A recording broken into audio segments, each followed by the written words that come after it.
Hello Vivesco followers, today I want to talk to you about dairy or not to dairy. This is the question. As myself and I believe most people in the world nowadays who have grown up drinking dairy from cows, or at least will have dairy in their daily diets in either shape of milk, cheese or yogurt.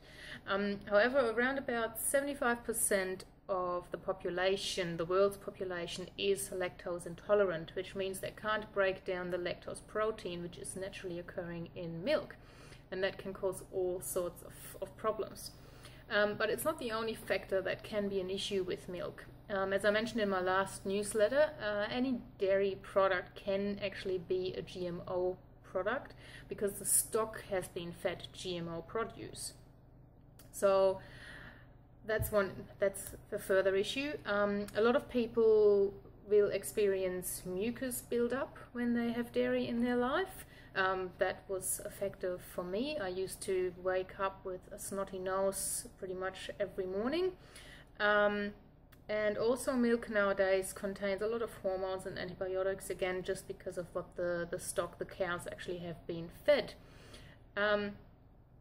The casein within the milk actually produces or promotes deterioration of the gut lining, which can then lead to a lot of other problems like stomach cramps, gas, bloating, or in simple terms, IBS symptoms. Some people may also experience acne or other skin issues. So as you see, there is a few things that dairy can have a negative impact on your life quality. Now the following is only my personal opinion. So again, I believe that it's the way the milk is processed and stored nowadays and tampered with that is causing all those issues. On raw milk, most people seem to be tolerating it fairly well, even those people that usually have issues with milk seem to be not having as much problems when they're on raw milk. But it's a very sensitive topic and not really what I want to get into at this stage. So let's keep moving on. The fact that milk contains calcium and it's very healthy for your bones, in particular for kids' growth, is a very big one when it comes to advertising. And it's true, milk does contain bones. Shame is though that particular skim milk, for example, actually rids the body of calcium because it's so acidic to the body that the body tries to stay alkaline by leaching minerals, including calcium, out of their storage, which is the bones, and therefore actually rids the body of calcium rather than restoring the calcium into the body. Also, there are so many other products that we can digest or ingest which has more calcium per serve than dairy. Sesame seeds, for example, would be one of the highest sources of calcium you can get your hands on. So if you do really have the milk for your calcium reasons, get your hands onto some sesame seeds in the form of tahini or just include them more in your diet. Also, greens and nuts are higher in calcium than we often think they are. Which brings me to the milk alternatives that you could get onto. There's quite a bit of a choice nowadays. First up, if you for whatever reason do not want to give up animal dairy, you could try goat's milk. So it's often better tolerated than cow's milk, and often also not as much tampered with as cow's milk is. Your actual animal dairy alternatives, I've got a few examples here. To start with, we could go for almond milk, which is naturally low in calories and has a slight nutty taste. You got to watch out for hidden sugars when you buy it processed, because they're often added to enhance the taste. And common culprits in that is agave syrup, cane sugar or rice syrup. The next alternative would be oat milk, which is low in saturated fats with a good amount of protein, but it's a bit more water consistent than your almond milk. However, this milk is not going to be suitable for you if you've got a gluten tolerance on top of your lactose intolerance that you may be experiencing. Third one that's very popular and has been taken up by a lot of cafes already as well is your soy milk.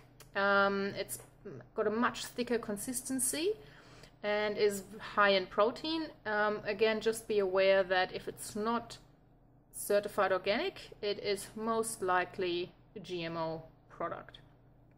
And the second last one I want to talk about is rice milk, which has an it's very watery, and it's considered most of the hypoallergenic ones. So if you're quite a sensitive person, rice milk may be the one to go.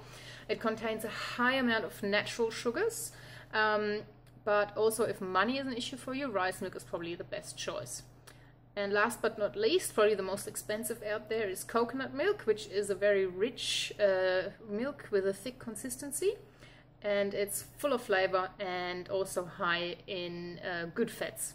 So coconut milk can also be a possibility for you.